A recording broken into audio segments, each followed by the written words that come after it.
Kristine Hites. Today I'm going to be using the clam mold system to make spice spoons. Inside the spice spoons are little rattles. First, you start out by making a clam mold, is taking your original and putting it between two pieces of soft clay, bisquing the mold so that it actually repels the clay when you put small slabs of clay in to create the spoons. So I'm putting the slabs in the mold. You want to compress it really nicely. Make sure you get the form. You need to do this with really soft clay. Then I add the little balls of hardened clay.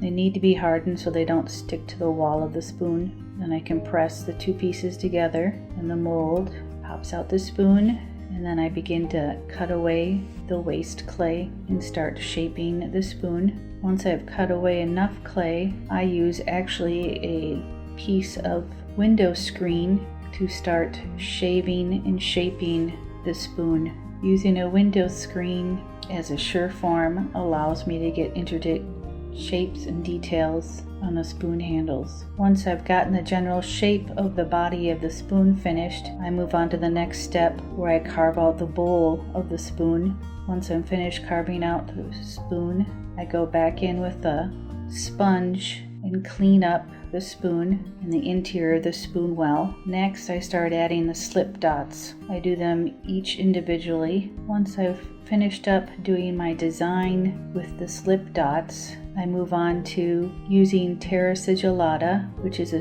finest particulate of clay. Brush that on. This makes the piece stronger and the piece nice and velvety smooth. It's a very meditative process. You paint on the terra sigillata, wait for the sheen to go away, the wet gray color, and you come back in with a piece of plastic and rub it till you get a nice sheen, silky surface, which helps strengthen the spoon body. Once I'm done terra sigillating the spoons and they dry for a couple of days, I fire them to a bisque of 04. I come back to glaze. I glaze the interior of the bowl, the nice gloss glaze, and then I come and glaze the body either with an underglaze or glaze, depending on what mood I'm in. That's a terra sigillata without any glaze. Nice and smooth, just glaze in the well. This one has underglazes and glaze. This one also just has a underglaze. And this is to show you the size, so you give you a reference how small I can get these. They're fun to use because they rattle. Thanks for watching.